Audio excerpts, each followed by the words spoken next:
nation sound ethical moorings and values and relevance to the society capable of fulfilling the societal needs.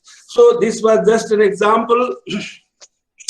And my point was that it is taxonomy of educational objectives that plays a central role at every step of the process of education, starting from identification of needs, to formation of policies, to fixation of goals, to development of curriculums, to designing of syllabus, to production of textbooks, teaching, learning, and evaluation. Now we'll go to the this PowerPoint.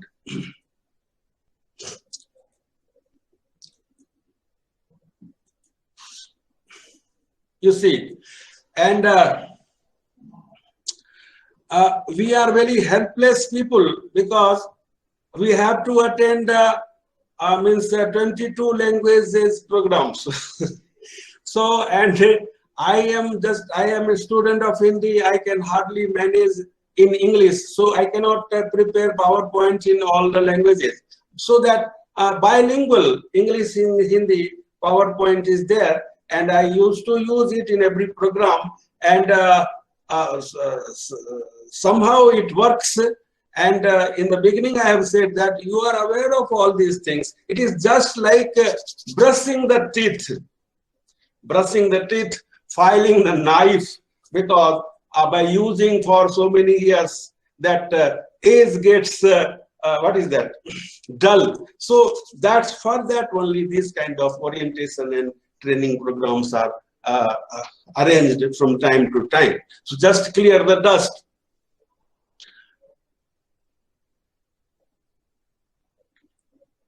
This is what I have been talking from the starting, that education is an endless and circular process as shown in the below diagram, and it starts from needs, identification of needs, then framing of policies, fixation of goals, designing of curriculums, syllabuses, textbooks, teaching, learning, and evaluation. And again, in the light of the outcome of evaluation, every conscious society has to redefine its needs, reinvent its needs, because needs keep on changing. Needs are not constant. In childhood, our needs are something. In young age, our needs are something else. Now I need one stick. So needs keep on changing. So every conscious person or society has to always re-identify, reinvent its needs. And once needs are re-identified, then policies cannot remain the same. Goals will be, we have to fix new goals, short term, long term, and the whole process gets revised. This is what I have talked just minutes before. So what important is that at every step of deliberation for these things, and this is why at our every certain period, 16 years, maybe sometimes 20 years, maybe 25 years, we have new education policies because of the same thought that after certain time of period, society keeps on changing, so our needs are changing. So we have to identify time to time, we have to revise our needs. So therefore, just I have said that in my lifetime, I have seen at least 4 education policies, and many policies were before my birth, and many will be after my demise also. So this is the thing.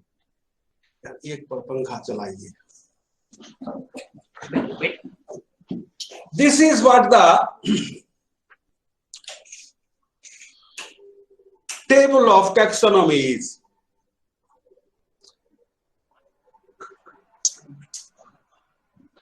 And this is made in America, made in USA.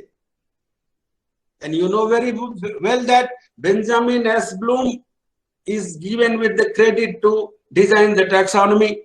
But the fact is that he was the leader of the group, and two other members were there, Mr. Krathel and Mr. or Mrs. I don't know, B.B. Masia. Americans sometimes we fail to identify by name that is a male or female. So Masia, anyway. So Bloom was the leader of the group while designing the cognitive domain part of the taxonomy. And it took exactly 8 years, 1948, it started in 1956, first handbook of cognitive domain was published. After that, Bloom remained the ordinary member of this group, and his one-time assistant, you can say, Mr. Krathel, David R. Krathel, he became the chairperson of that committee, and in his leadership, the affective domain taxonomy, means handbook part 2, was designed, and it was published in 64. And exactly 8 years this also took. After that, they stopped working. And psychomotor design taxonomy, it was designed by 3 other people, to my knowledge. There may be many more people, I don't know about them, but to my knowledge, 3 people. Among them, 2 were Americans, again, from USA, Mrs. A.J. Harrow and Mrs. E.J. Simpson. And both designed the psychomotor domain part of taxonomy in 72, both Harrow and Simpson. There were one more person, Professor R.H. Dubey. He was an Indian. He was a professor in NCERT. He designed the taxonomy psychomotor domain part in 1969, and it is published from maybe Oxford University Press, London. So we in NTS, we don't use Harrow's taxonomy and Simpson's taxonomy. We know about them, but we don't use them. We use the taxonomy of psychomotor domain part designed by Professor R.H. Dubey, because it was published in seniority wise. Also, he is earlier, 1969 itself, he has published his work, and he is our countryman. If we are not going to recognize the services of our own people, who else will recognize? So now, at present, when we say taxonomy, that means for us that cognitive and domain part designed under the leadership of Bloom, affective domain part designed under the leadership of Krathel, and psychomotor domain part solely designed by Professor R.H. Dubey. You see, in toto, 1, 2, 3, 4, 5, 6 components of cognitive domain, 5 each for affective domain and psychomotor domain. In toto, 16 traits, you can say, skills or abilities are listed. Of course, they have their subcomponents also. We will discuss. But 16 main traits, skills, traits, abilities, or skills are there in the taxonomy. And this is what I forget about the background. After the conclusion of Second World War, 1939 to 1945, big changes took place in all the walks of human life. You know very well that most of the African and Asian nations got their independence after the Second World War, including ourselves. 1947, we got independence. 1949, China got independence. And others also, most of the Asian African countries attained their independence from the colonial forces, maybe Britishers, French, Dutch, Portuguese, after Second World War. So after Second World War, there was a big discussion and debate organized in America. America emerged as the leader of the world, and still it claims like that. So, to lead the world, what you need is talent. So therefore, they started rethinking about and the basic question was that what is the ultimate objective of education? The most common answer was that molding learners' personality in the desired direction is the ultimate objective of education.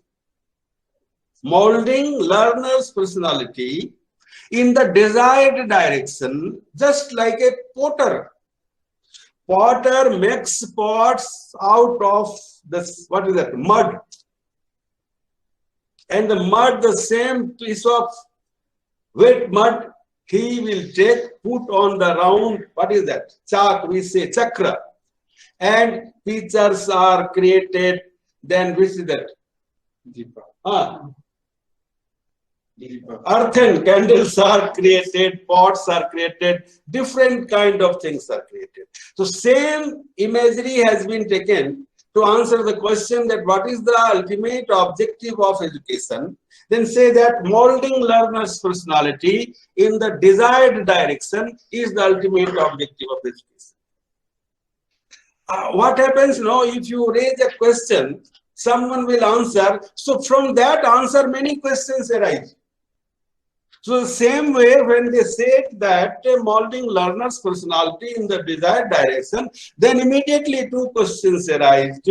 That what do you mean by human personality, learner's personality, and what is the desired directions? Because there are 10 directions in this universe, isn't it? North, south, east, west, 4 ho gaya, 4 corners, 8 up and down. Then came the second answer. I'm just generalizing the things. I was not there when they were talking. Second answer was, and they tried to be more precise. They said that facilitating all-round growth in learner's personality is the ultimate objective of education. And just to visualize the personality and what they mean by all-round growth, this taxonomy was designed. And in that, arbitrarily, human personality was divided into 3 domains. Cognitive was related with intellect, reasoning, logical thinking, when 2 + 2 is always 4. But they say sometimes 2 + 2 is 22 also. Second domain was perceived as affective domain, and they said that it is associated with the attitudes part of human behavior. In all kind of emotions, feelings, then sentiments, everything come under this domain. And the third part was associated with action, because the basic perception, pre-assumption was that what is important is action. Society needs action.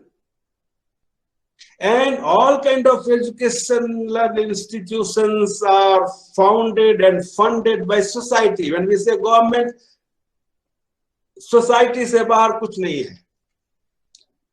So society needs action. We prepare students in our schools and colleges so that they should, after completion of the course, they should come out, go to the society and serve its needs. We prepare engineers to construct bridges and roads and buildings. We prepare doctors to treat the ailing mankind. So this is what. So what is important is action. That perception, pre-assumption of the designers of taxonomy was that all our actions are either guided and initiated by our thoughts or by our feelings or a mix of both. So when we say human, and it is sum total is human personality. What we think, what we feel, and what we do. The sum total is human personality. But nowadays, if you say personality, so its outer part will be taken first. How the way appearance, the way we dress, the way we speak, the way we smile, the way we walk. Of course, that is not personality. That is the outer part of personality. That is the face of personality. That is the part of personality. Just like the iceberg. They say that iceberg visible part is only 10%. 90% of that ice, the mountain of ice is not visible. It lies below the water. And this is what happened. No Titan's captain. He cannot anticipate the size and the big crash. So this is real personality. What we think, what we feel, and what we do. So, and what I have said that all kind of educational activities, starting from identification of needs to fixation of policies and deciding goals and developing curriculums and designing syllabus, preparation of textbook, teaching, learning, and evaluation. Everywhere you will see all kinds of taxonomical terms are used. My dear friends, you are aware of the fact that in 2009, our Indian society decided, they felt that our need is, knowledge is our need. And they decided that society will be converted in knowledge-based society, and a knowledge commission under the leadership of Mr. Sam Petroda was constituted. In 1914, they dissolved that commission, but dissolving commission does not mean that we don't need knowledge. So all kind of deliberations related with education as a whole, not only teaching and learning and evaluation, are done in taxonomical terms. So this is the importance of taxonomy. That's why we have devoted not only one but two segments for taxonomy, part 1 and part 2. And it is directly associated with our job, what we do, teaching and evaluation. We don't have any say in designing curriculums and syllabuses and textbooks. They are made somewhere else, sent by parcel. We have to just implement. But teaching and evaluation, we have our say. So at every step, taxonomical terms are used to express the goals, objectives. This is what I have said. Now, this is a breakup of 340. Right. So let me say one thing. This is what overall figure diagram of personality is. And the ideal situation, what as an educationist, they conceive, they state that after spending a certain amount of time undergoing a course, and you see, this is not confined to any particular discipline or course, science, arts, commerce, and social sciences and life sciences. No. It was designed in such a way that it should be applicable to the whole system, irrespective of disciplines and courses and subjects. So what was the perception was that the ideal situation should be that after spending certain amount of time undergoing any course in the formal setting, that we have to always remember, informal things we are not going to discuss here, informal teaching learning setup, that a student should come out intellectually sound, emotionally balanced, and physically fit. This is why all kinds of games and sports and dance and drama and NCC and NSS, nowadays yoga, these are the part of our curriculum, isn't it? Part of our curriculum. the same idea works behind that. That after spending a certain amount of time undergoing any course of education in a formal teaching learning setup, the students should come out emotionally sound, having all the 6 skills of cognitive domain, 5 skills of affective domain, and 5 skills of psychomotor domain. Then only we can say that all-round growth in learner's personality has taken place.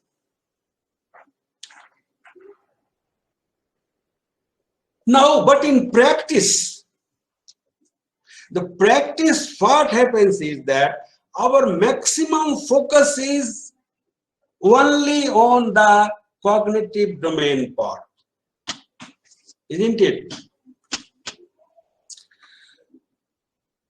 Affective domain, we take it for granted that cognitive skills and abilities, once they are developed, some amount of affective domain abilities or skills, means attitudes, will also develop. And this psychomotor, we don't care for it. It is totally optional for the student. You take part in games or sports or not, it is up to you. You join NCC or don't join, it is up to you. You do yoga or don't do yoga, it is up to you. So in principle, when we say personality, we take care of all the domains and in total the 16 kind of skills or abilities. But in practice, our focus is on, I am telling focus. Focus means stress. Maximum care we take care of only cognitive domain part. Within that, 3 skills only: knowledge, understanding, and application. Some stress is given to analysis, developing analytical skills, synthetical skills, and evaluation related skills of the student. But maximum focus is on 3 domains only: knowledge, understanding, and application. And again, we take it for granted that if these 3 skills are developed, so some amount of analytical, synthetical, and evaluation related skill will certainly automatically develop. And to the greater extent, it is true also, because these are the stages or steps of the process of learning. First, we try to know the things, that is knowledge. Then we means a student, try to understand the things. Then we try to apply the rules and theories and principles of any subject into practice in real life situation, or at least in the examination hall.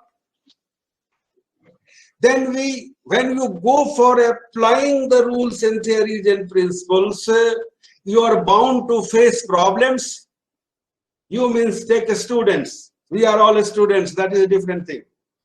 When we face problems, then we go for analysis to understand where the fault is. And when the fault is understood and some kind of decision we arrive at, this is what they say is synthesis. And after that, when we try to evaluate that situation, evaluate that problem, make some kind of value judgment, take some kind of decision that I should deal with this problem, I should go forward or keep quiet, drag my feet behind. This is what they say evaluation. So one skill is developed on the basis of its previous skill. And you know very well, this is a ulta list. Knowledge is the lowest of the lower level cognitive ability of human behavior. Understanding is one step above knowledge. Application is above understanding. Analysis is above all the 3. Synthesis is above all the 4. And evaluation is the highest of the higher order skill of students or learners' behavior. This is also very important because item types are prescribed based on this higher and lower level of the skills. And when I learned first time that all kind of this so-called objective type, this much hue and cry, it appears to be a new revolution in our examination system. This objective type question, if you think strictly, they say that it is fit for checking lower level skills of a learner's behavior. And all the subjective type questions are suitable to measure the higher order skills. So, so what I was trying to make point is that in principle, when we say learner's personality and all-round growth, all the three domains and 6 + 5 + 5, 16 traits, abilities or skills are taken care of. And this is why some few years ago, CBSE has introduced continuous and comprehensive evaluation, CCE. What is continuous is, if evaluation goes hand in hand with teaching, during teaching, classroom testing is simultaneously going on, means you are asking questions and getting the ability of measuring the ability of the students' understanding level or knowledge, whatsoever it is. So this is continuous. And what is comprehensive? Comprehensive means taking care of all the three domains and their associated skills and abilities of learners. But fortunately or unfortunately, that practice was abandoned. That is a different thing. So in theory, this comprehensive picture is there. And in practice, just I have said, I repeat, that our 90% stress is on cognitive behaviors only. Within that, again, where stress is on three skills or abilities, that is knowledge, understanding, and application. For others, we don't care much for. We think that if these three skills are developed, the other three will, to some extent, it will be developed. And this is true also, because each form the basis for development of another. So if three basic skills, knowledge, understanding, and application are developed, so if you think that some amount of analysis, synthesis, and evaluation related skills will automatically be developed, we are not wrong. Why? Because there is a well-established framework and model is behind this. And I was surprised to know that the same Bloom, Professor Benjamin S. Bloom, Professor of Education and Psychology, Chicago University, USA, who gave this whole framework of human personality and all listing and defining and explaining the educational objectives. The same Bloom has given a mastery model of teaching and learning. And he was the education advisor to the government of India for at least 3 years, from 1957 to 1959, under the regime of Professor Pandit Jawaharlal Nehru. In educational system, always you say professors. And I am sure that foundation stones of modern Indian education system were laid down under the direct supervision of Professor Bloom. Otherwise, what is the point of calling and inviting and making the advisor? So the same Bloom has given mastery model of teaching and learning, where actually the stress is on these three only. And behind this, a big thought of social justice is there. Social justice, nowadays this phrase has been coined and it is in great circulation, but the idea is not new. Idea of social justice is not new. So For developing nations, for underdeveloped nations, the same Mr. Bloom has given the, you can say, one shortcut for education, because education for all was the main idea behind this. If you try to develop all kind of 16 skills, many will left behind, because in our population, I am especially talking about when immediately we got independence, many families, for generations, they have not seen the faces of schools and colleges. I am not bragging, but my family has 1,200 bighas of land, 1,200 bighas. But my grandfather was thumb impression. My father was matriculation. I am the first person maybe in my clan to see the face of university.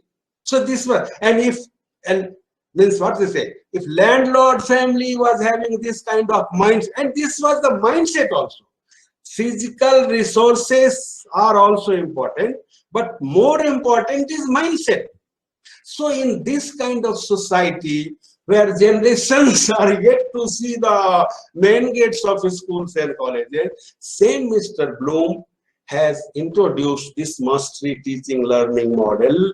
That idea behind this was, let them know at least something, let them understand, let them have some application skills. If you engage in the very beginning in developing this whole comprehensive idea of developing all kind of domains and skills, it means many people will lag behind and they will never come at par with a few people. So based on this idea only, mastery learning model was introduced. We all work in educational setup under mastery learning model, where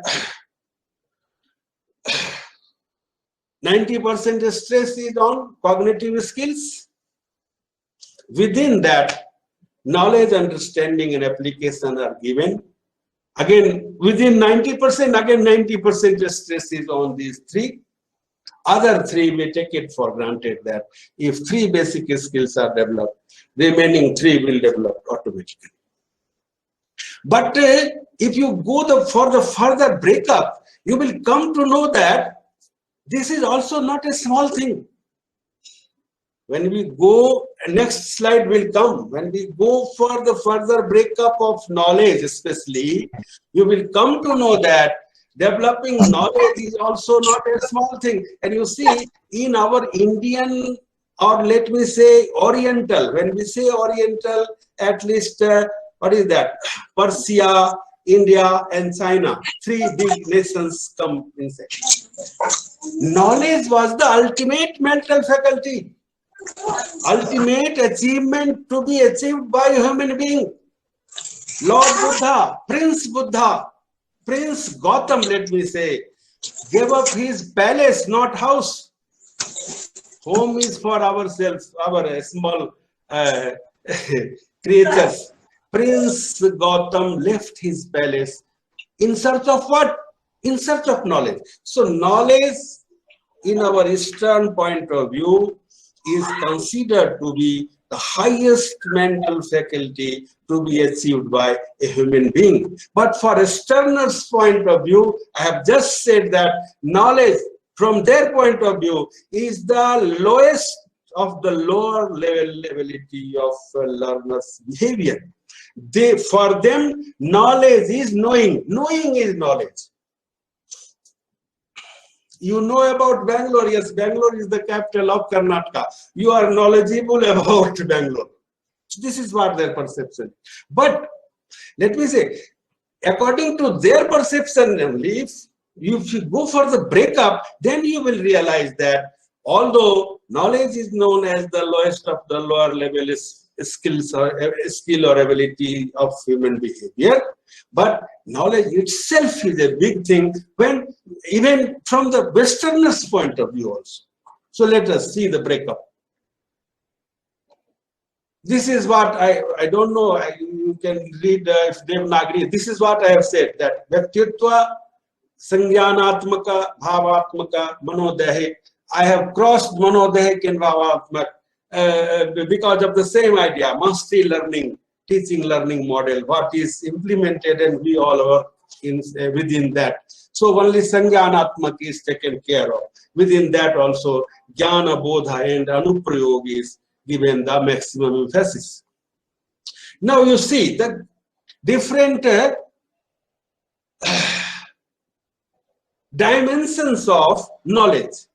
When we say knowledge, then what comes? And again I will repeat, this is considered to be applicable to all kinds of domains, all kinds of subjects, all kinds of courses, all kinds of areas of education. It is not confined to any particular domain or subject. But let me add that as a student of literature, when I go through all kind of categorizations and their definitions and further breakups, I was surprised to feel that it is very much applicable to literature part. It has been created and it has been claimed that it is applicable to all the disciplines, all the subjects, all the levels of education. But my personal view is that it is most applicable to the literature. You see, when they say knowledge, then they mean that, number one, knowledge of terminology. And you know very well that in any subject, knowledge comes capsuled in terminology. If you are talking in that technical terms, you are an expert. If you are unable to talk in the technical terms, you are a layman. You take, for example, doctors. This udara, for us it is a stomach or belly. One colloquial word is there, belly. But for doctors it is abdomen. So the thing is same. But if the terminology is different and if they talk in the technical terms, you are an expert.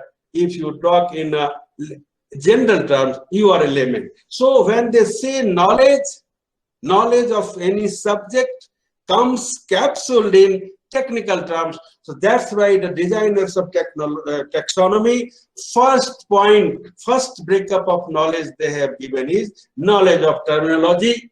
Second is knowledge of facts and figures. And why I am telling that it is very much applicable to literature is that when I see all these things, you see knowledge of terminology in literature, you see Adikala. I'm sure that this is the categorization. History of Hindi literature has been divided into 4 ages. And I think Kannada also the same thing. What are those ages? Adikala, then Uttar Madhya Kala, Purva Madhya Kala, Uttar Madhya Kala, or Bhakti Kal they say, then Riti Kal and Adhanik Kal, modern. These are terminologies. When we say Bhakti Kal, it has a certain meaning.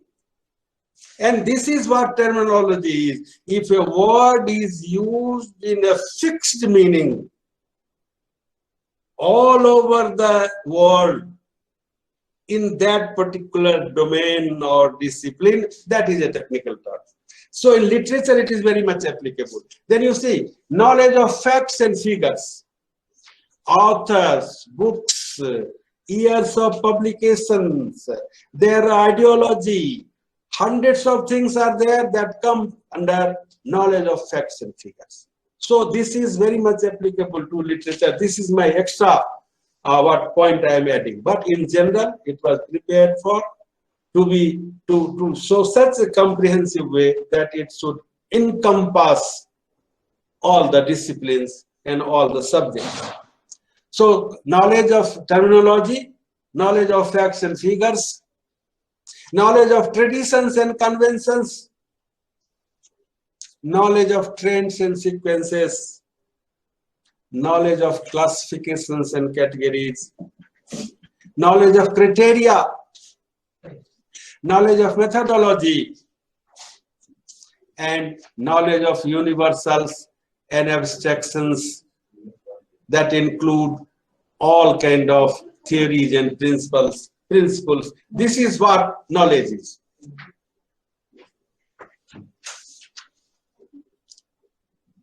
Now comprehension. The designers of taxonomy, you have seen how many breakups? 8 breakups of knowledge is there. When we say knowledge, then we mean number 1, knowledge of terminology in any subject. Then knowledge of facts and figures in any subject. Knowledge of traditions and conventions in any subject. Knowledge of trends and sequences. Knowledge of classifications and categories. Knowledge of criteria. Knowledge of methodologies. Knowledge of universals and abstractions. In other words, knowledge of theories and principles available in the subjects. And this is what we teach in our classroom. Our students, we teach them the terminology, we teach them facts and figures.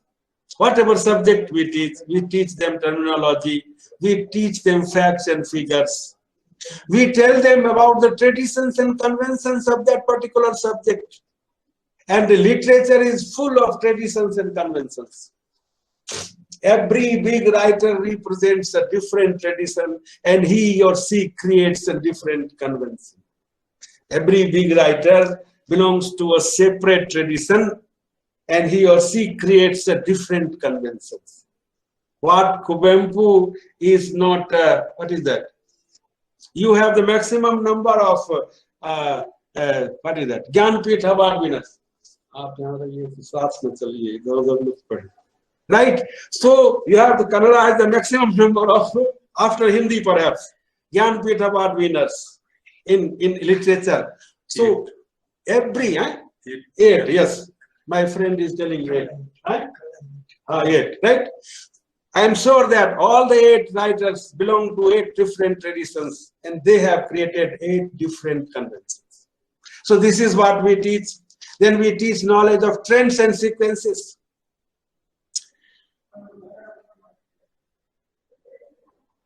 You see, traditions and conventions fix trends and sequences and vice versa also. Trends and sequences create traditions and conventions, and we can say that traditions and conventions fix trends and sequences.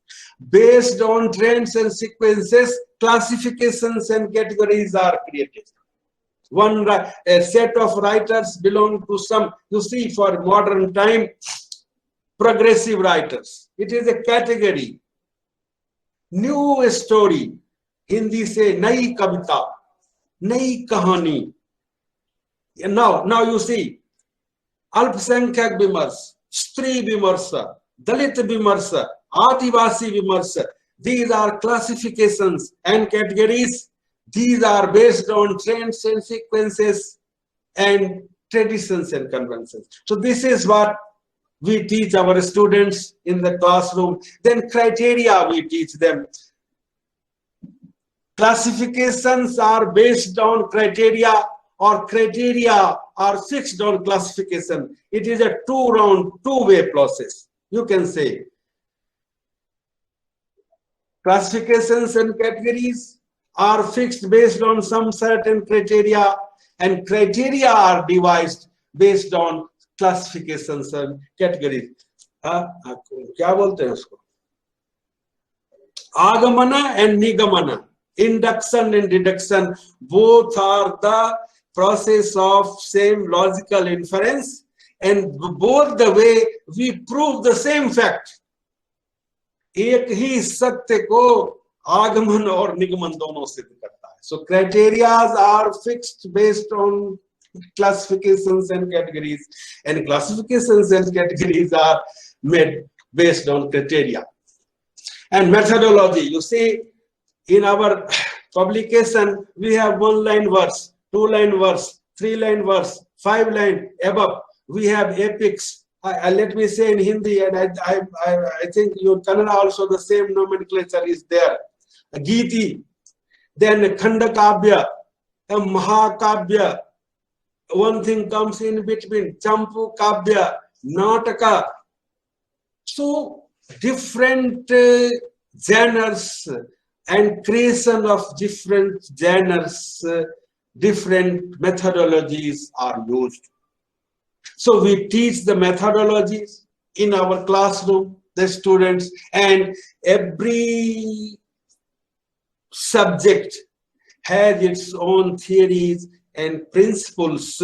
We say that so and so, Mr. Purandar Das was a bhakta, so it is some principles were there, and they followed those principles, they propagated those principles. Those principles, we can listen the echo of those principles in their creations. So that's why we say that every subject has its theories and principles, and the more the scientific subject is, more we find the theories. And in all kind of arts, especially humanities and especially literature, we have principles. What is the difference between theory and principle is, principles are man-made. Man-made. Women also. It is optional. Principles. Sada Satya Bolo. Always speak truth. Is a principle. It was propagated in modern India by Gandhiji. Before him also many great people propagated, but in modern India. But it is optional. If you want, you bolo. If you don't want, you don't bolo. But theories are natural in nature, and we are bound to follow the theories. Theories are not optional. If I jump outside the window, I am sure to go down only. In no case I cannot go up, because their theory of gravitational force is always working, and everything which falls from any point, it is bound to come down.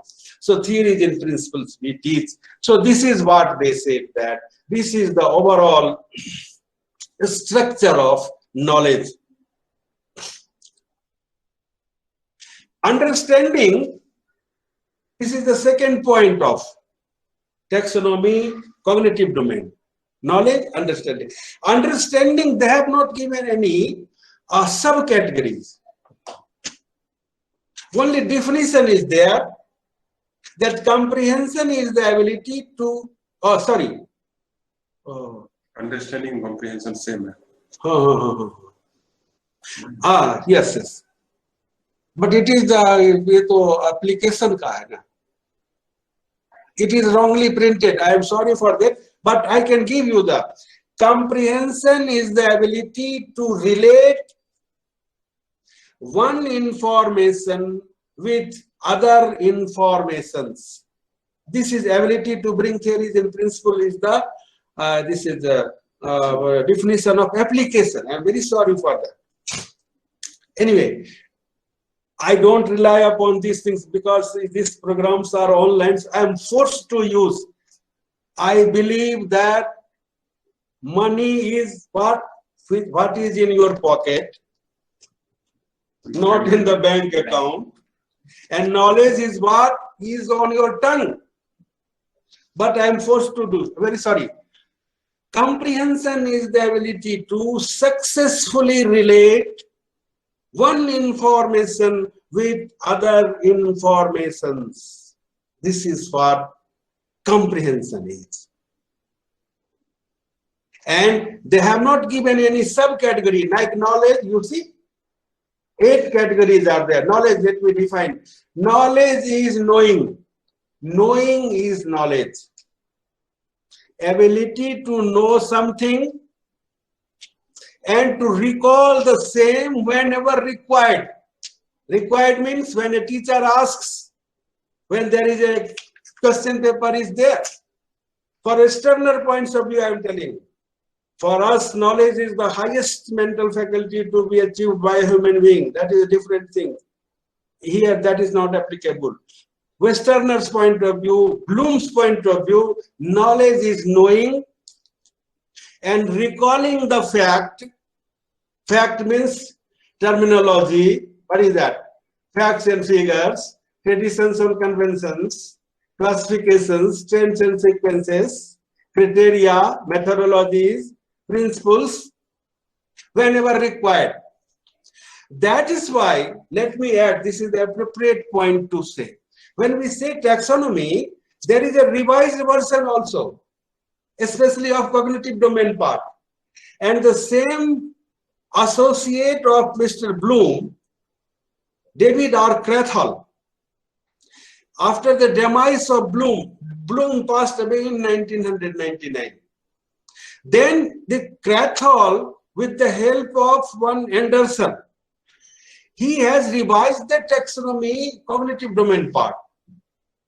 And there he has renamed knowledge as remembering. Knowledge means remembering. So this is what I said. Knowledge means knowing the things and ability to recall or remember whenever it is required. But understanding is the ability to relate one information with other informations is understanding. So, but like knowledge, they have given 8 subcategories, but in understanding, they have not given any subcategories. They have given 3 activities, prescribed, suggested 3 activities through which understanding of a student or maybe a person is revealed, surfaced. Translation, interpretation, and extrapolation are the 3 activities suggested by the designers of taxonomy through which level of understanding of a person is revealed. And once anything is revealed, then only it can be measured. You see, there is a saying, you cannot measure, you cannot manage what you cannot measure. And you cannot measure what you cannot see, right? You cannot manage what you cannot measure, and you cannot measure if you cannot observe. So these are the 3 activities prescribed, advised by the taxonomy designers through which understanding of a person is revealed, surfaced, it comes out. Then we can observe that and we can measure that and we can give marks that, okay, understanding 50%, knowledge 80%, understanding. So 3 sub-activities.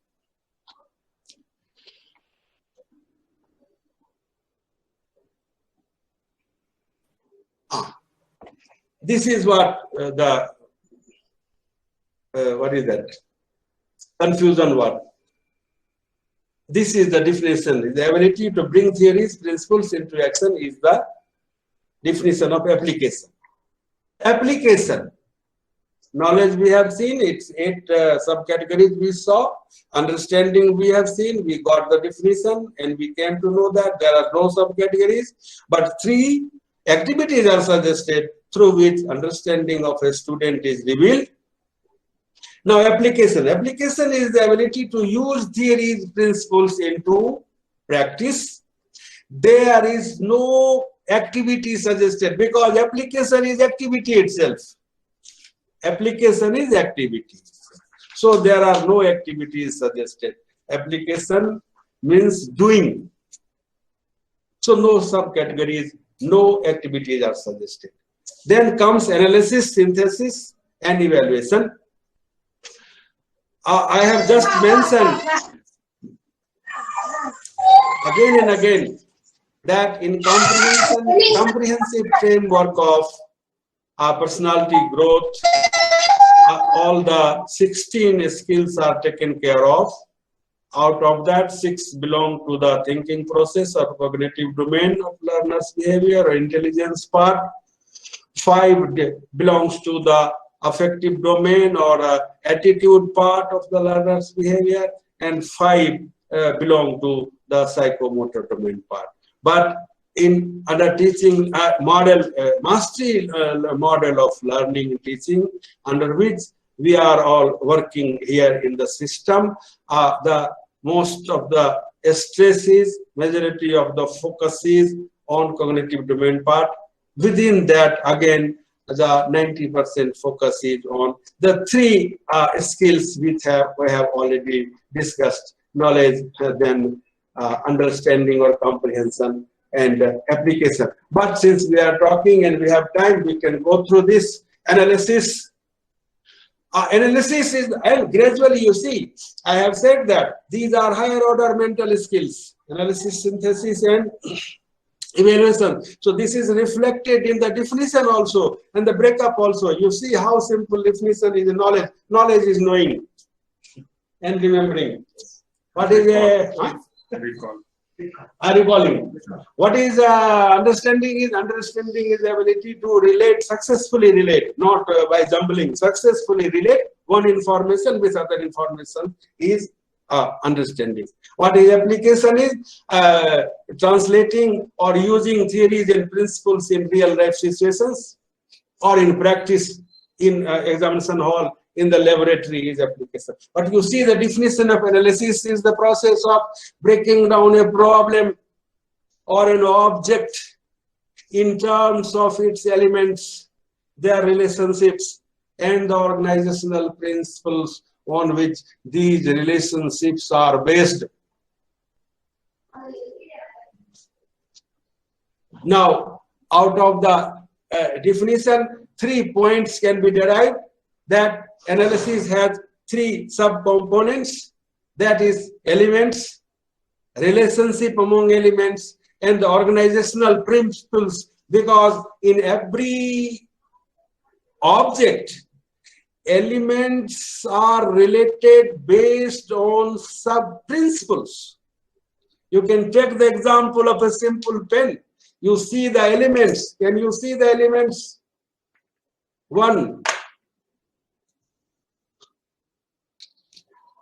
2, 3. One spring also is there inside. So these are the 4 elements. One is hidden, that is not visible. And it has some principles of their relationship. You cannot insert this daughter like this. It will not go. Pointed parts should go inside.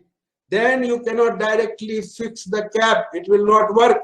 You have to fix this knob.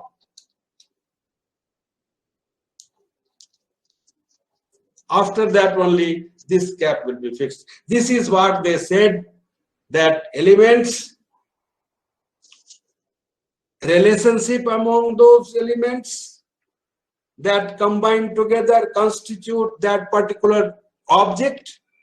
It can be concrete and it can be a concrete and abstract also.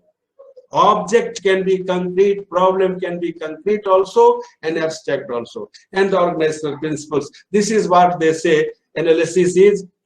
Then synthesis is the reverse osmosis of analysis. Ulta process of analysis is synthesis. And we have to do the both. We cannot do analysis and leave it. That is not a good mechanic who only opens the engine, gearbox and left. After analysis, you have to finding fault where problem is lying is the purpose of analysis.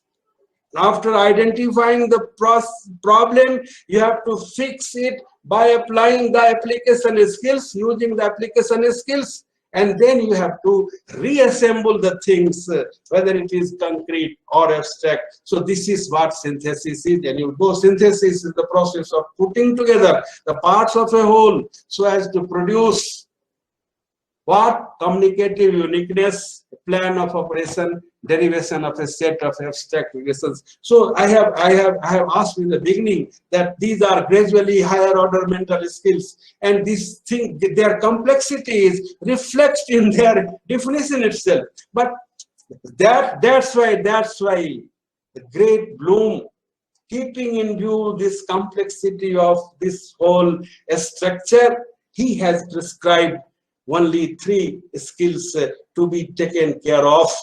That is knowledge, understanding, and application. And you see, evaluation is the process of determining the extent to which predetermined objectives are achieved. In order to make value judgment, it uses external criteria applied on internal evidences. 345, 330. Okay. And this is what we do now during a test and evaluation.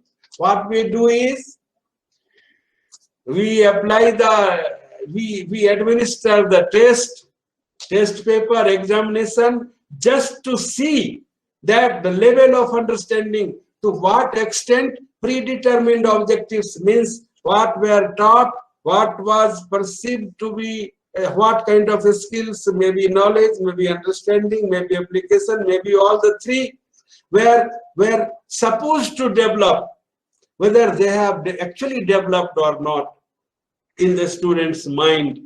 This is what evaluation is. Therefore, this same thing is framed in technical terms and more systematized way, that evaluation is the process of determining the extent to which predetermined objectives are achieved in order to make value judgment. And then we say that Biresh Kumar failed, Amit Kumar pass, Manjunath first division, and this Pradeepa distinction.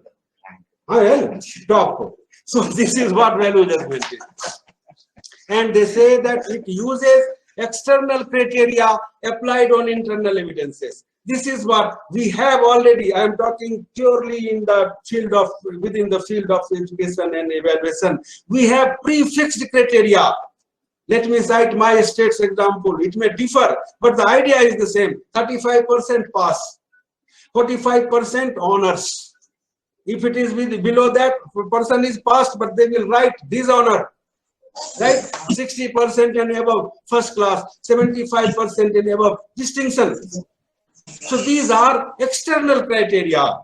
And what we do is, we take the answer sheet of a student, we calculate the marks. Okay, 34. Give just one grace mark, we make it 35, so that this poor student should pass. So this is what they said, that evaluation is the process of determining the extent to which predetermined objectives are achieved in order to make value judgment, pass, fail, honor, dishonor, distinction, not distinction. And it uses external criteria. It is already fixed by universities, board, CBSE, NCRT, whatsoever it is. This is what they said, external criteria is applied on internal evidences, what we have in the shape of answer sheets. And based on that, we make value judgment, pass, fail, honor, dishonor, like that. So this is what evaluation. So friends,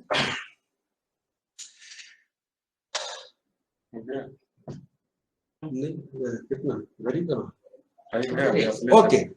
So now come to the item writing. This was the to my from my part, I have tried to explain the whole idea behind taxonomy, its background, and its categories and subcategories. But how to relate with the item writing? You see, knowledge-based, preparing a question, knowledge-based question is not a big deal. Any question, I will conclude with this. Any question, if it is a question, it is a knowledge-based question. If a question fulfills the minimum criteria to be called as a question, is a knowledge question. Who was the writer of, what is that? Ramayana? Sri Ramayana. Darshanam Akubem. So this is a knowledge-based question. Writing this application-based question is also not a big deal, because majority of the science, mathematics questions are application questions. And in our area also, majority of the grammar-related questions are application questions. Right? Break sandhi, make sentences, give antonym, give synonym, right? Give the meaning. So these are grammar questions, majority of the grammar questions are application-based questions, because behind every activity, what we ask to do the student while testing them, some of our other rule or principle is there, grammatical rules are there, and answering the question means applying that grammatical rule into practice. Break the sandhi rules are there. Without knowing those rules, one cannot break the sandhi or join the words. Sentence structure, forming sentence, different language, different rules are there. If a student is able to construct a correct sentence, it means he or she is able to apply the rule of that his or her particular language of sentence framing rule into practice. So writing application based question is also not a big deal. You ask any grammar based question, it will be a application based question. Where the problem lies is asking a comprehension question. What happens is that if you claim, you can claim that it is a comprehension question, but most of the cases what happens, either it will fall in the category of knowledge-based question or it will slip towards the category of application-based question. But the way is that give any of the three activities in your question, either translation or interpretation or extrapolation, then you can claim that your question is a comprehension based question, because these are the three activities through which level of comprehension of a student or examinee or a person is revealed. So my suggestion will be that while writing the comprehension question, you try to give either any of the three activities. For that, the designers of the taxonomy and their interpreters, tikakars, commentators have suggested one more way, and they have given some action verbs. In detail, we will talk in part 2 taxonomy, but in very brief, I will try to show you that if you use those action verbs for every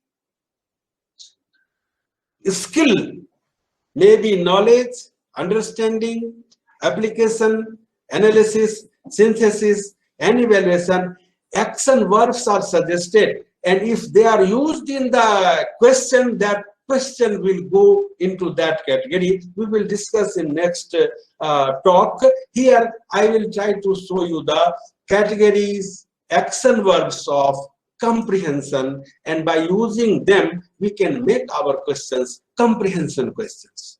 See,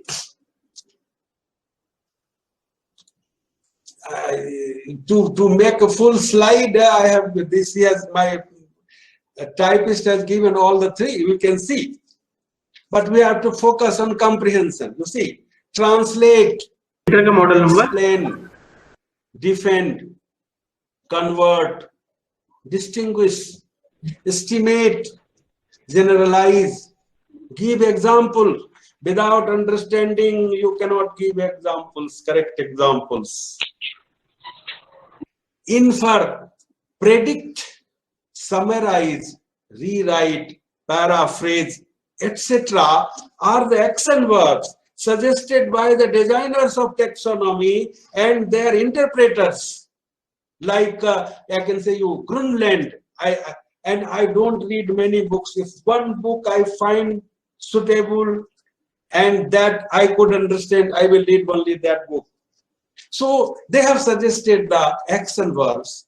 By using those verbs, you can make the question that belong to the particular category. So comprehension we have seen. Let us see knowledge also. If you use action verbs like this: identify, list, name, select, define, describe, state, outline, math, reproduce, that question will go into knowledge category. And for application, you see the action verbs: change, break, compute, show, demonstrate, manipulate, make, modify, operate, prepare, produce, assemble, use, solve, etc. your question will certainly go into that application category. Here, friends, you can see that there are many overlappings also, because in the very beginning I have said that dividing such a complex thing like human mind in 3 domains like watertight compartment, railway compartments, AC2, AC1, general seating is not proper. But for the sake of understanding, we are forced to divide like that. So the same way, this ability or skill, one forms the basis for development of another. So there are interfaces, overlapping qualities. Therefore, many action verbs you may find here that are overlapping to other categories also. But in general, these are the action verbs suggested by the experts to be used, that should be used by the question item writer. And if you use these action verbs, you can claim that particular skill category. If you use knowledge related action verbs, you can claim that your question is knowledge based question. If you use comprehension based text, what is that? Action verbs, you can claim and like that. And the same way, they have suggested the action verbs for what remaining three skills. What is that? Analysis, synthesis, and evaluation. We will discuss in the second meeting. So for that, for tomorrow, I think time is also over. I'm very grateful to you people that you have silently and patiently listened my whatever ಪ್ರಶ್ನಾಂಶಗಳಿಗೆ ಸಂಬಂಧಪಟ್ಟಾಗೆ ನಾಳೆ second session ಪಾಠ ಆದಾಗ ಬೇಕಾದ್ರೆ ನಾವು discussion ಅನ್ನ ಇಟ್ಕೊಳ್ಳೋಣ. ಮತ್ತೇನಂದ್ರೆ ಇವಾಗ sir ಆರಂಭದಲ್ಲಿ ಹೇಳಿದ್ರು ಇದು 3ನೇ ದಿನದ್ದು ಕಾರ್ಯಕ್ರಮ, ಹಾಫ್ ವೇ ಮಾರ್ಕ್ ಹಾಕಿದೆ ಅಂತ. ಅಂದ್ರೆ ಈ ಮುಂದೆ ಪ್ರಶ್ನಾಂಶ ರಚನೆಗೆ ಬೇಕಾದಂತ ಮೂಲಭೂತ ಸ್ಕಿಲ್ಗಳ ಬಗ್ಗೆ ಅಡಿಪಾಯ ಹಾಕಿದ್ದಾರೆ. ಅಂದ್ರೆ ಇವ್ರು ಮಾಡ್ತಾ ಇರೋ ತರಗತಿಯಿಂದ ಮುಂದೆ ನಾವು ಯಾವ ರೀತಿಯ ಪ್ರಶ್ನಾಂಶಗಳನ್ನು ಬರಿಬೇಕು ಅನ್ನೋದಕ್ಕೆ ನಿಜವಾದ ಅಡಿಪಾಯ ಹಾಕಿದಂತ ಡಾಕ್ಟರ್ ವೀರೇಶ್ ಕುಮಾರ್ ಅವರಿಗೆ ಧನ್ಯವಾದಗಳು. Next week. Okay. No, 3:45. So thank you very much. And I am an insider. I am always here behind the curtains. Anytime, if any question is there, you can ask, and I am always here to answer that. And our PowerPoint, at least my PowerPoint, I will make some corrections. Yes. Then it will be shared with all people. You can go through it again and again whenever you need. And this is what I could get from the taxonomy. You have your own text. You have your own text. This is what I could understand, and I tried to share with you. Thank you, sir. Thank you very much.